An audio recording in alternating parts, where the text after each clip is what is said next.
Right. So when you're coming in from India into Australia, you have to see that you at least had 6 years of experience of the consultants who have come in from India at least.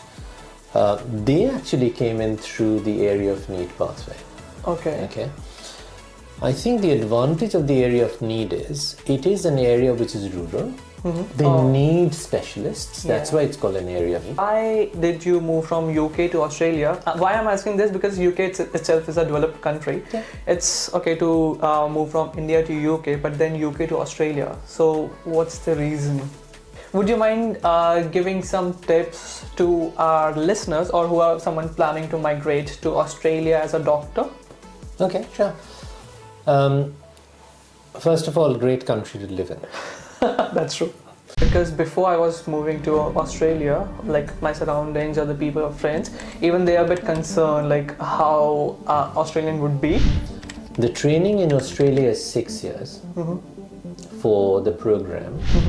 If you go into the internet and you literally say working or immigrating to Australia as a doctor, it will come up. You will have websites which will tell you what to do. But the general gist is this.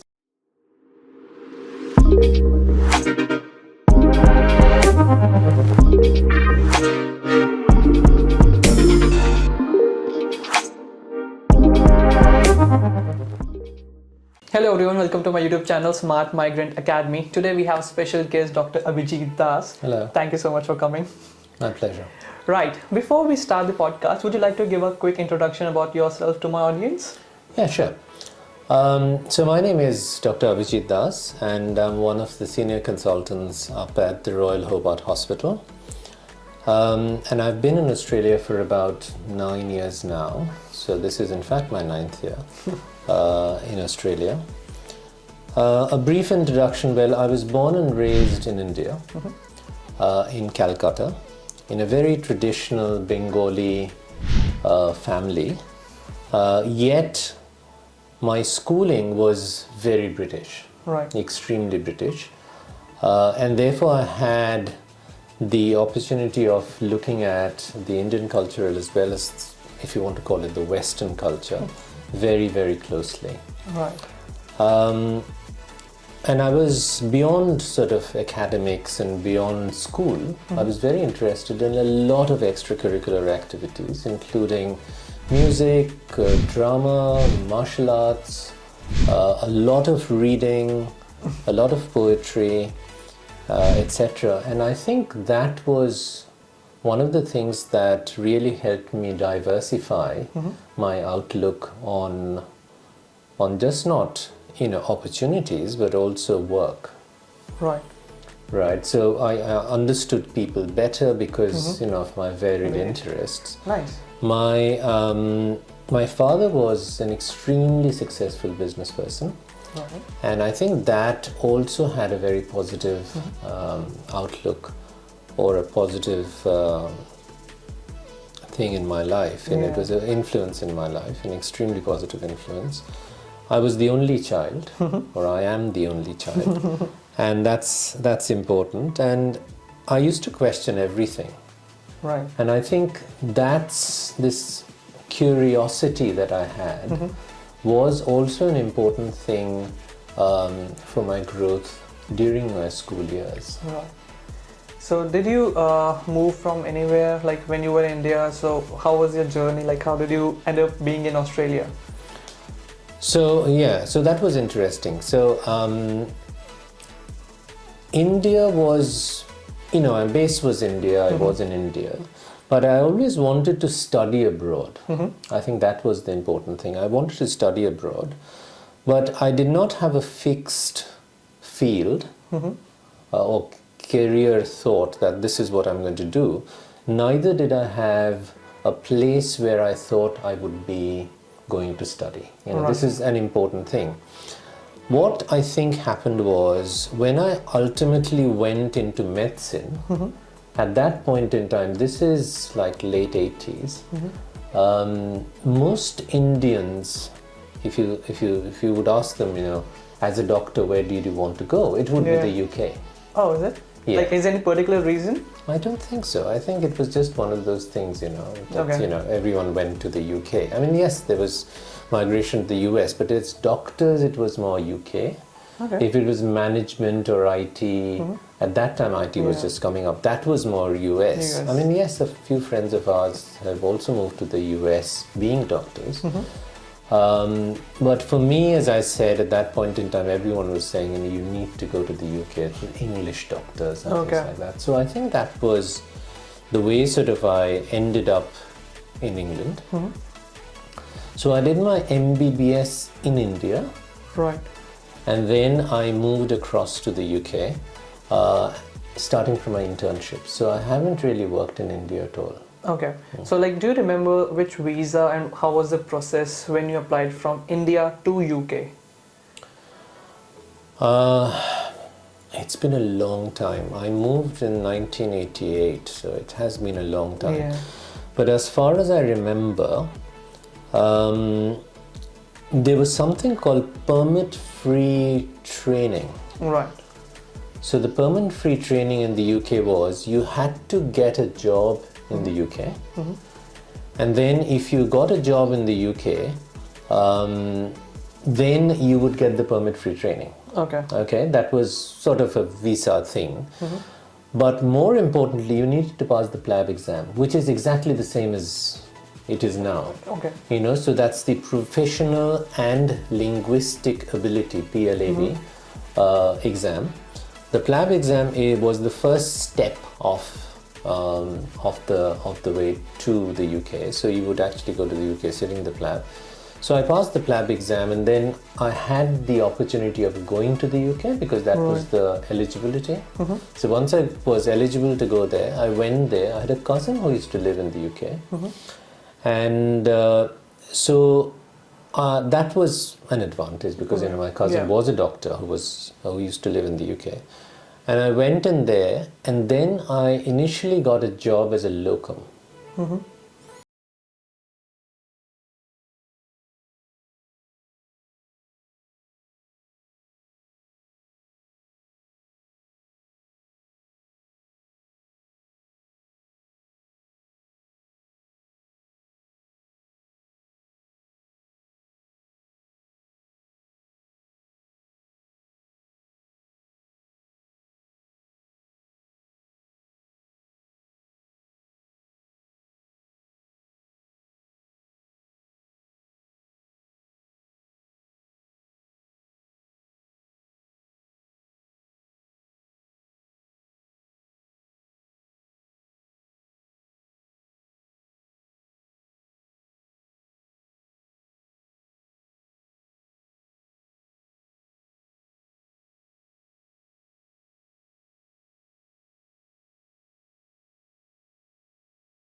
Thing about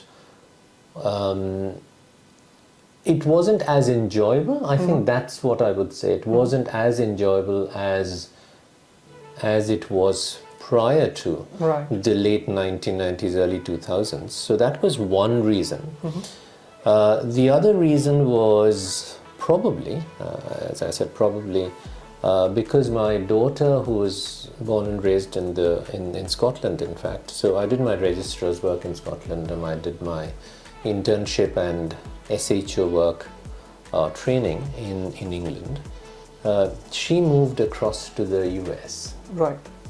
So I think that was also one of the factors. And I needed to find a place, especially because I've never worked in India. So coming back to India to do medicine was very, very difficult. Right. Because it was completely different. Yeah, that's what I want to know as well. Like, what's difference do you find working in UK or Australia and like India? Like, what's the major differences? So I think, see, I've never worked in India, but obviously because I'm from India and I sort of did my medical training in India, primary medical training, which is the MBBS. So hospital work in India, at least in Calcutta, I'm not saying anywhere else, but in Calcutta, if I had to go there and work, it would be more private practice. Okay, so that's one. Hospital-based practice, number one, I think isn't as lucrative as private practice. Now, as soon as it's private practice, it basically means you're sitting down there and then you're waiting for the patients to come to you, because there's not a GP system, right? Secondly is there is, unfortunately, a lot of reference that goes on, and there is a financial aspect to that as well. So, I will send you this patient if you give me some money and things like that. That also is there. Unfortunately, that is not my mindset, and I knew that I wouldn't be able to do that. That's the first thing. Also, secondly, I was so structured in the UK system and the NHS system that kind of medicine with that infrastructure isn't present in India.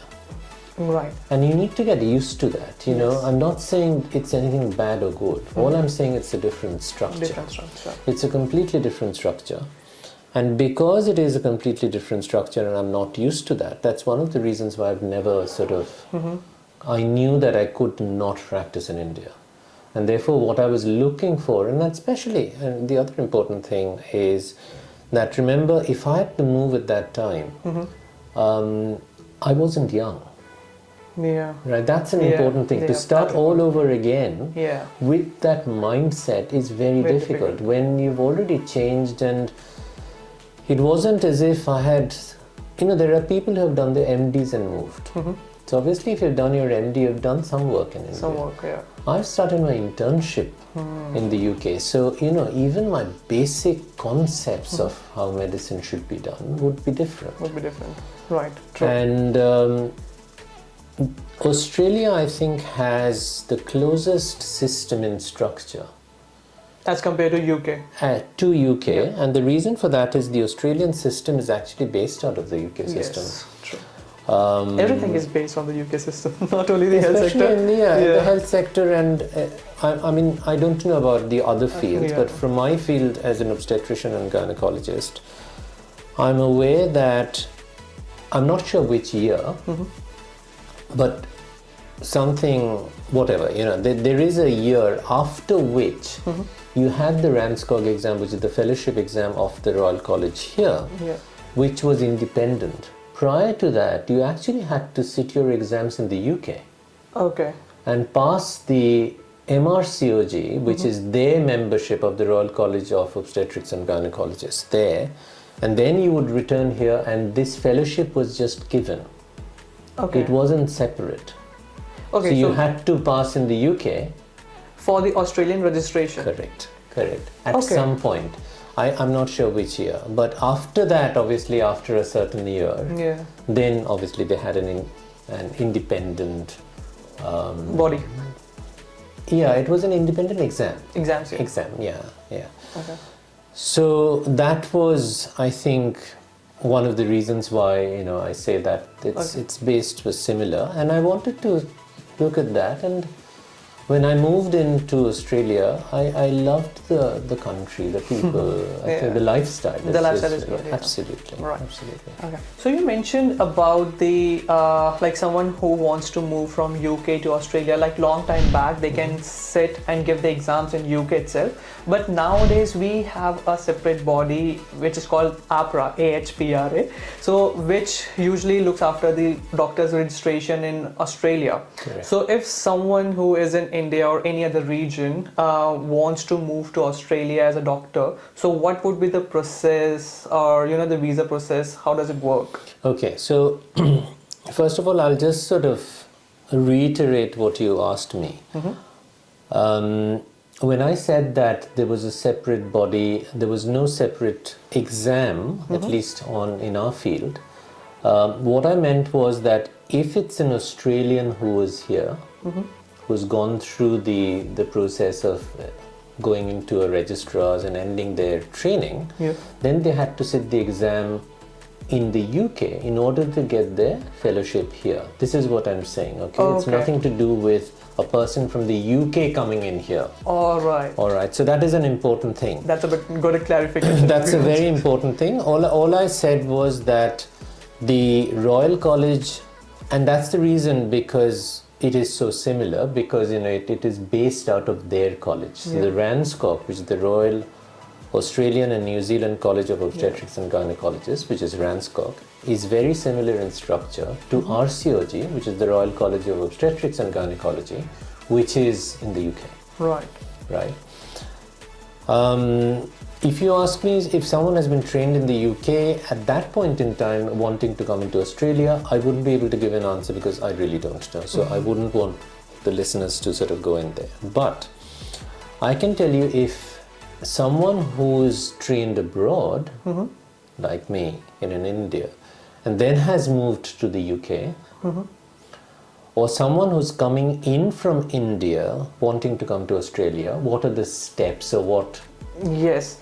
So suppose if someone is in India and who has just completed their MBBS and wants to move to Australia, so what registration does they need and how they can move?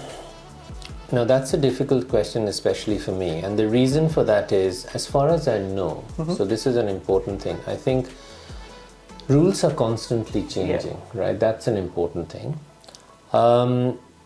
Amongst my friends' sons or daughters, I don't think there has been anyone who's completed their MBBS and directly wanted to come into Australia. Why is that? I don't know anyone. That's what I'm saying. But in our hospital, obviously, there are people who've done their MDs and come. Usually, most of the people who move out of India, either to the UK or even to Australia, have actually completed their post-graduation. Right. Because that's the way it actually moves. You know, they would do that, they would finish their MD. I think I was different, you know, I was different, but because I don't have an MD in India. But in general, if it's someone who wants to come into Australia with an MD, as far as I know, and this is again, you know, correct, and the listeners need to be a bit careful on this, because the MD is 3 years. Right. Okay. The training in Australia is 6 years for the program. So that's a massive discrepancy, right? So when you're coming in from India into Australia, you have to see that you at least had 6 years of experience. That's an important thing. Otherwise, they're not going to take the amount of time that you have had in India as part of a completed training program. Because you have to show 6 years. This is number one. Number two is the training that you have in India does not mirror the training in Australia. It does not. Because it's not as per the Australian standards. Correct. It's not as per the Australian standards. And I want to add in this, it's not only in medical field, it's again in the accounting or any other field as well. Like suppose if you're working as an accountant in some firm, small firm or anything, it's not equivalent to the years of experience that you have worked in India to Correct. the Australia. Correct. Because it's not as per Australian standards. Correct. And the important reasoning is, I think it's very important to also understand, say for example you've had an MD in India and it's a 3 years course, right? You've got an MD. You can then sit as a consultant, because as a consultant you just need to have an MD. Okay. Right?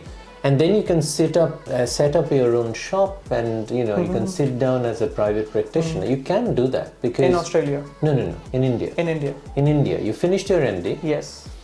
You sit down and you have a rented room, right, and you sit down as a consultant. Yep. And it's done. Yep. The difference then is you're actually a consultant after 3 years. Yes. Which is not taken as an Australian standard, because you have to complete your 4 years. Number one. Number two is the first 4 years of the ITP training, which is the training for your program for your fellowship in Australia. The first 4 years is where you finish your exam and you have to pass the fellowship. But you're not given the fellowship, you've just passed the exam. Then you have 2 years of specialized training, which is called the fellowship years. So that's post-fellowship, which is very similar to what happens in the UK. Okay. Which is exactly, in fact, UK, I think it is 7 years now. It used to be 6 years, it's 7 years now. So there's a fellowship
or as a specialist. Right. From, from India? say from the UK. Okay. The reason for this is they are called specialists or consultants. It's the same thing,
all of that. Okay. You carry on doing the whole thing. It's a long form. It's a very long form. It's a long process. Okay. But don't give up. So you carry on following that. And in the end, it's going to say, these are the documents you need to give. These are the certificates you need to give. You upload all of that. It's all online. Yeah. So it's very easy Pretty to do straightforward. that. It's not straightforward. No? It's not straightforward. It's complicated. But if you follow it and if you've got the right documentation, it's fine. Okay. Right? As I said, because you're migrating or wanting to migrate, it is not an easy process. It is not an easy process. Let's be very honest. So you do that. So that's the specialist pathway. The second pathway is an area of need pathway. Now, the difference between these two is this, and this is very important. I think many, I don't know whether I would say most, but many of the consultants who have come in from India at least, they actually came in through the area of need pathway. Okay. I think the advantage of the area of need is it is an area which is rural. They need specialists. That's why it's called an area of need. You still sit an examination. Still sit an interview, not an examination. You still sit an interview, and after the interview, you have to be deemed ready to practice in that area of need. But the advantage of that is that you can still be a consultant without a fellowship. Okay. To work in that area of need. And the reason is that because what they're saying is, yes, we accept that you're a consultant. Okay. You may or may not be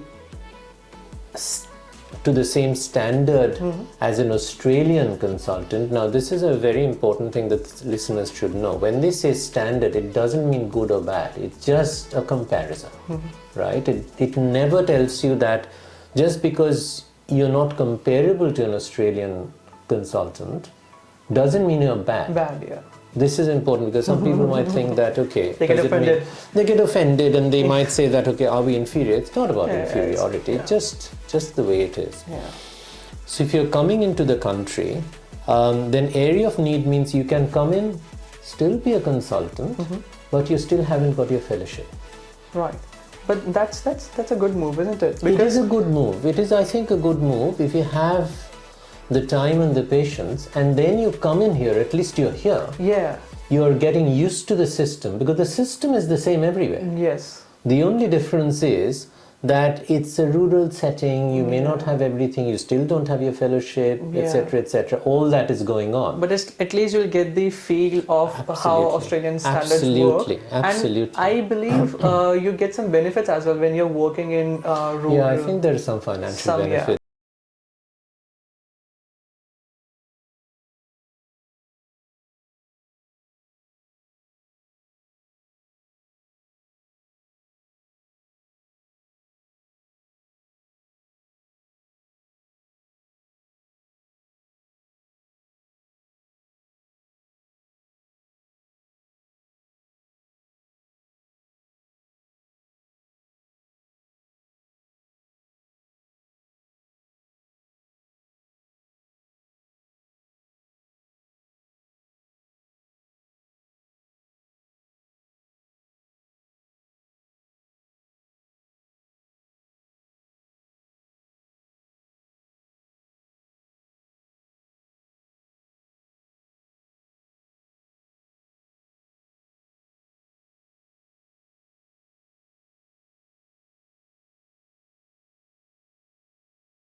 Spain. Yeah, I know. So when I initially applied, I actually applied through the specialist pathway, right? But they changed it to the competent authority, and they said you cannot come in through the specialist pathway because I was coming from the UK. Okay. So it's a rare combination of me having my initial degree in India, but all my training in the UK. Therefore, for them, that was the competent authority pathway. I think one of the reasons for that is if you're coming in from a first world country where English is the spoken language, as they say, which is only UK, Canada, I think, US, New Zealand and Australia, the 5 countries where English is considered as being the spoken language. You don't need to sit the English exam. Oh. Okay? Yeah. So otherwise you need to sit the IELTS exam. Yeah. So that's an important thing also. So you also need to sit the IELTS exam and at least get 7. 7, yeah. There's a requirement for these skill assessments and all those things. So 7, 8, 9 is what you get. So 7 or more, 9 is the maximum you can get. So for me, what I did was I applied through the specialist pathway. I also sat the IELTS exam. I got a 9. But the thing is, then they said that no, you can apply here, because when I went to the UK, the PLAB exam which I said, it is also a linguistic ability. So PLAB is professional, which is the medicine part, and linguistic is the English part. So the PLAB is, they have actually tested me to say that my English is fine. Oh, okay. So I've already passed the language component. Okay. And therefore what happens is that's the competent authority pathway. It was a pain for me because everything was done and right in the last moment they actually completely switched it and said no, this is not the pathway.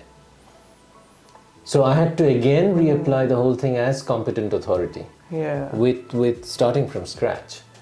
So which was a pain, but it's going to be a rarity. It is a rarity if you've never worked in India. So most of the people who are coming in from India, for example, would come in through the specialist pathway if doing the specialist training. Okay. So, and then you come in and then the rest is the same. The rest is all the same. Okay. We have covered like probably all the points, but before I let you go, would you mind giving some tips to our listeners or who are someone planning to migrate to Australia as a doctor? Okay, sure. First of all, great country to live in. That's true. Good lifestyle, absolutely amazing food. If you're a foodie, place to be. If you love spirits and wines, great place to be as well. Yeah. Very friendly people. Yes. At least my experience, and I can only go by my experience. Actually, I want to add this because before I was moving to Australia, like my surroundings or the people or friends, even they are a bit concerned like how Australian would be because earlier we have like a bit of negative thoughts or news, but now again, even I can say on my experience, it's been a great 5 to 6 years, and people out there are lovely, they are friendly. Again, as I said, if you are there to talk to them and they will welcome you, they will talk to you, they're pretty friendly. So yeah. A few things about, like you said, the social surroundings that you would face here. One is, I think it's important to remember that you are taking a conscious decision to come to another country, right? They haven't invited you. That's an important thing, right? Yes, that's important. That's important. So they haven't invited you. They are not saying that please come here. You're saying that I want to go there. Yeah. If you're leaving your surroundings to go to a different surrounding, then you have to adapt. It's as simple as that. It is as simple as that.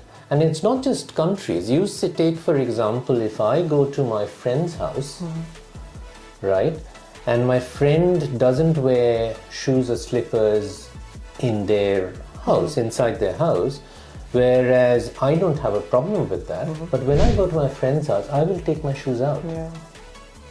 So that's the point. It's exactly the same thing. That's number one. Number two is, I think it is extremely important, and this is not just in medicine, but in general,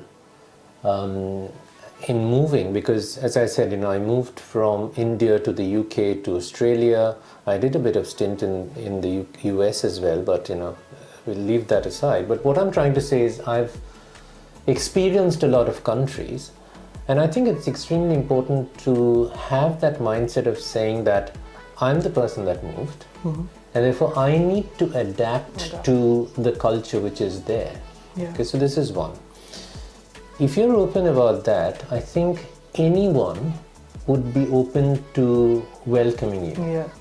Once you're welcomed, Yeah. then you can adapt. They would also move into your culture. Yes. And this is an important thing which I've seen, whether I've been in Australia, whether I've been in the UK, Yeah. that the first thing you need to do is you need to open up and say, listen, I'm here Yeah. as a foreigner, if you want to use that term, and then you adapt. Yes, I mean, because eventually it's going to help you. It will. First, it will help you to make connections, friends, and the person who is feeling shy or who doesn't have friends, it will help you to make more friends. more Absolutely. friends, and Absolutely. you won't feel lonely. There's no chance, like slightly chance of depression, anything. I mean, because people usually get depressed or they get fed up with the place because they don't have someone to interact Correct, or correct. to go out. Absolutely. So So that's the first thing I would say. The second important thing is, I think when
say lovely tips to all our migrants. Again, thank you so much for coming. Oh, you're to the very channel. welcome. My pleasure. My pleasure was entirely mine. Thank you Yes, so much. it's going to be a great. It was a lovely conversation, informative as well. So I'm sure listeners going to love this.